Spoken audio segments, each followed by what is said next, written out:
আমরা আলোচনা করব হোয়াইল লুপ নিয়ে। তো প্রোগ্রামিংয়ে একই কাজ বিভিন্ন সময় বারবার করতে হয়। যেমন আমরা এই কনসোল লগ করতে চাচ্ছি উই লাভ জাভাস্ক্রিপ্ট, তো মনে করেন 10 বার করতে চাচ্ছি। এইটাকে আমরা করার জন্য একটা ফাইল তৈরি করে নিয়েছি while.js নামে, সেটাকে আমি রান করাইলে দেখেন। বাট এখন যদি আমি 50 বার লিখতে হয় তাহলে 50 বার এটাকে লিখতে হবে। এই প্রবলেমটাকে করানোর জন্য, এই প্রবলেমটাকে ওভারকাম করার জন্য আমরা লুপ ইউজ করি। তো লুপ ইউজ করার সময়, যদি হোয়াইল লুপ ইউজ করার সময় আমাদের এই 4টা জিনিস আমাদেরকে একটু খেয়াল, এটা হচ্ছে প্রথমে একটা লুপ ভেরিয়েবল ডিক্লেয়ার করতে হবে। এই হোয়াইলের ভিতরে একটা কন্ডিশন দিতে হবে। হোয়াইলে আমরা সিনট্যাক্সে একটু পরে যাচ্ছি।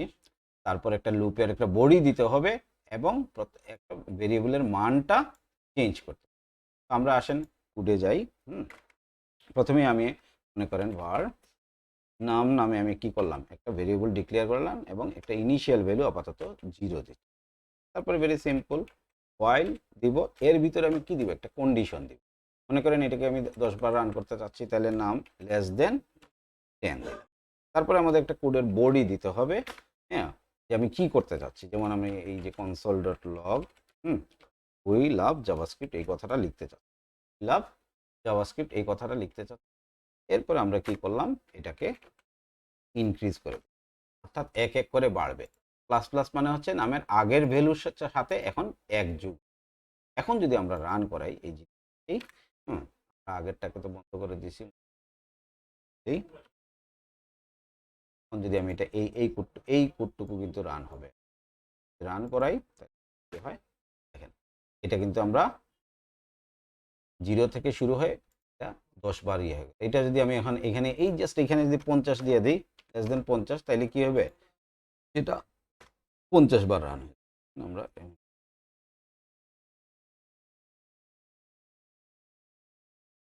যতবার ইচ্ছা আমরা অর্থাৎ মূল কথা হচ্ছে এই কোডটুকু আমরা এখানে যা যা লিখবো, এখানে এক লাইন লিখছি, হ্যাঁ, এখানে যদি আমরা সাথে এটার নাম্বারটাকেও প্রিন্ট করতে চাই, মনে করেন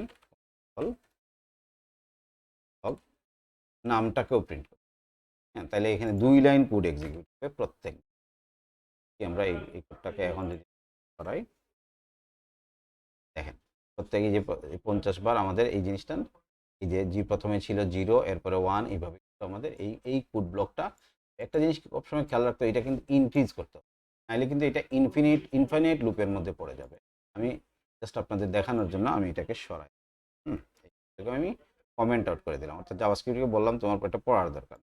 এখন যদি আমি এটাকে রান করি, আমি কিন্তু লেস দেন 50 দিছি, কিন্তু সে কিন্তু কাজ করে। সে করবে কি, প্রথমে তো এটার নাম ভেরিয়েবল ইয়ে ছিল কি 0, এখন 0টা তো এই যে প্রথমবার সে কি করবে, আয়সা দেখতেছে 0টা কি 50-এর চেয়ে ছোট, আসার পরে সে কি করবে, এই 2 লাইন কোড এক্সিকিউট করবে, এটা কনসোলে এই নাম্বারটাকে প্রিন্ট করবে এবং এরপরে সে কি করবে, এই উই লাভ জাভাস্ক্রিপ্ট এই কথাটা লিখবে।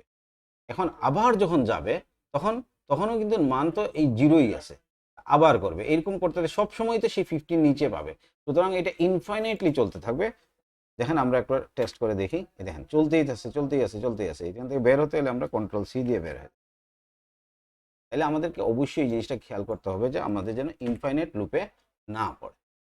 তাহলে এখান থেকে মনে করেন আমি আরেকটা কোড লিখি, মনে করেন আমি চাচ্ছি যে সব ইভেন নাম্বারগুলো করতে। মনে করেন আমি var নাম্বার নামে একটা ভেরিয়েবল করলাম, সেটা হচ্ছে 1, আর কি করলাম, প্র্যাকটিসের জন্য আমি লিখতেছি নাম্বার, মনে করেন নাম্বার লেস দেন 100 এর মধ্যে, 100-র চেয়ে ছোট যেগুলো হবে সেই সব নাম্বারের আমি কি চাচ্ছি, যে ইভেন নাম্বারগুলোতে। ইভেন নাম্বার ইয়ে করার জন্য আমি ইফ দিলাম আর ডিভিজিবল বাই 2, অর্থাৎ ইকুয়াল যদি 0 হয়, অর্থাৎ তার রিমাইন্ডার যদি 2 দিয়ে ভাগ করলে যদি তার রিমাইন্ডার কি হয় 0 হয়, তাইলে সেইগুলোকে প্রিন্ট করবে। console.log করলাম কি, যে এই নাম্বারটাকে প্রিন্ট করবে। সব নাম্বার প্রিন্ট হবে না, শুধুমাত্র কি যেগুলো ডিভিজিবল বাই 0, ডিভিজিবল বাই 2। এরপরে আমরা কি করলাম, প্রত্যেকবার এটার নাম্বারকে কি কি করে দিলাম প্লাস প্লাস, অর্থাৎ আগের যে নাম্বার থাকবে লাস্ট যে নাম্বার থাকবে তার সাথে 1 যোগ হয়। প্লাস প্লাস মানে হচ্ছে number equal to number plus যেটা এরকম, হ্যাঁ, নাম্বার ইকুয়াল টু নাম্বারের আগের ভ্যালু চাই সাথে 1, এই কথাটা আগে জানি, ঠিক আছে। এখন আমরা যদি এই কোডটাকে রান করাই তাহলে এই দেখেন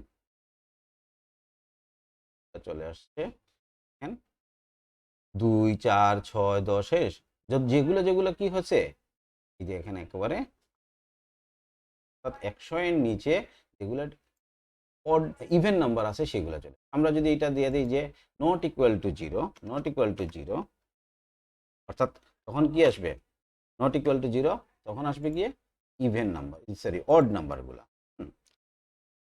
এটাকে একটু হাইড করে রাখি যে এরপর এটা বুঝলাম।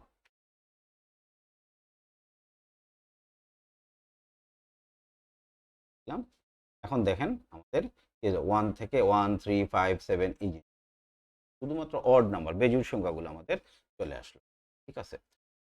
এই জিনিসটা কিভাবে কাজ করে এটা আমরা একটু বুঝাই, একটু সিম্পল এক্সাম্পলটাতে যাই, আমি ওইটা দিয়ে আমি আপনার, হ্যাঁ, আমরা এটাকে একটু ডিবাগিংও করতে পারি, ডিবাগিং করেও বুঝতে পারি, ডিবাগিং এর কনসেপ্টটাও এখানে আমরা আমাদের চলে আসতে পারি।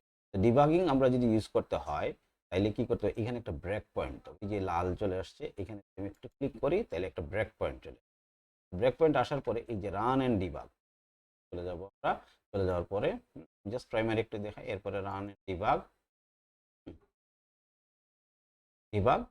এখন আমরা যদি ডিবাগ করি দেখেন ডিবাগ এই জিনিসটা কিন্তু আগে ছিল না, ছিল না। তো এখানে দেখেন একটা আছে স্টেপ ওভার F10, F10, বা আমি স্টেপ এখানে ক্লিক করে করেও করতে পারি, আবার আমি কি করতে পারি F10 দিয়েও করতে পারি। তো আমি দিলাম F10, এই দেখেন এখানে কিন্তু আমাদের বেশ কিছু জিনিস আমরা অবজার্ভ করব, বেশ কিছু জিনিস অবজার্ভ করব, যে এই ব্রেক পয়েন্টটা এসে দেখেন থামছে, এবং এখন এই যে নাম্বারের যে এখানে নাম্বারের মানটা কত 0, আমি F10 দিচ্ছি, F10 দিলাম, দেখেন একটু করলো, কনসোল মানটা 0 আছে, পরের লাইনে যাক, এখন দেখেন এইটা এই যে না, এখন কি হবে এই যে এখানে আসছে এই কোডটা, এখন যদি আবার আমরা F10 দেই তাহলে কি হবে, নাম্বারের ভেরিয়েবলের মান 1 বেড়ে যাবে, হ্যাঁ, তাহলে এই দেখেন নাম্বার কত আসছে 1। এখন এই নাম্বার 1টা কি 50-র চেয়ে ছোট কিনা, ছোট, হ্যাঁ ছোট। এখন আবার এটাকে এক্সিকিউট হলো এবং সে এই কোডটাকে এক্সিকিউট করলো, দেখেন উই লাভ জাভাস্ক্রিপ্ট, এখানে এখানে আবার নাম্বার, ওই দেখেন নাম্বার 2 চলে আসছে, ঠিক আছে। এইভাবে কিন্তু এখন চলতে থাকবে চলতে থাকবে চলতে থাকবে, মনে করেন যতক্ষণ পর্যন্ত 50 পর্যন্ত যাবে, যে আমাদের আমি নাম্বারটা একটু বেশি বড় দিয়ে দিছি, চলতে থাকবে, যতক্ষণ পর্যন্ত এই 50 নিচে থাকবে ততক্ষণ পর্যন্ত কিন্তু এটা চলতে থাকবে। তো আমরা F11 দিলে আবার এটা যেতে চলে যাবে, আমি এখানে করে 50 পর্যন্ত যাবে। এভাবে আমরা এই জিনিসটা একটু নাম্বার মানে কিভাবে চলতেছে সেটা দেখার জন্য আমি আর একটু ছোট একটা এক্সাম্পল দিয়ে একটু দেখাই, আমি আর দেখাই বড় হয়। মনে করেন এটার নাম্বারটা দিলাম আমি 7, 7, এখন আমি নাম্বার এটা এখানে দিলাম, মানে আমার 7-এর আগ পর্যন্ত সংখ্যাগুলো আগে কি করবে, এটাকে সরাই দিয়ে আমি জাস্ট করে রাখি। এখন যদি আমরা এটা প্রথমে আমরা একটা ব্রেক পয়েন্ট এখানে দিলাম, পয়েন্ট দেওয়া ডিবাগ, রান এন্ড ডিবাগ দেওয়ার পরে এখন দেখেন আমি যদি 10 দেই, মানে এখানে এসে থামছে, এটা হচ্ছে ব্রেক পয়েন্ট, পরের লাইনে গেল, কনসোলে যাই,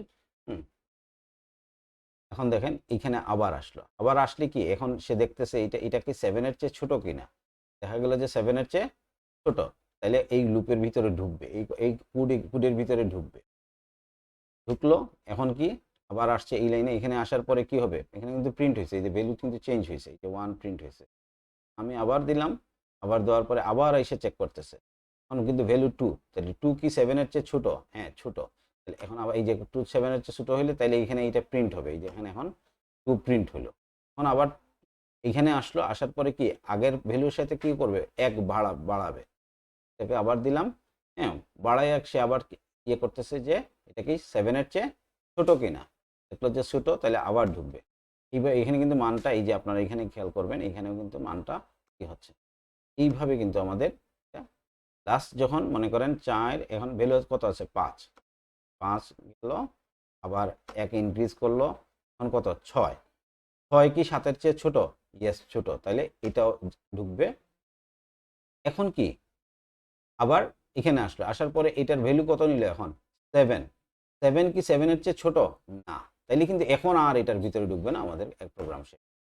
ঠিক আছে, তাহলে এই দেখেন 0 থেকে এই জিনিসটা আমরা ডিবাগিংও একটু আইডিয়া নিলাম। পরবর্তী ভিডিওতে আমরা আরও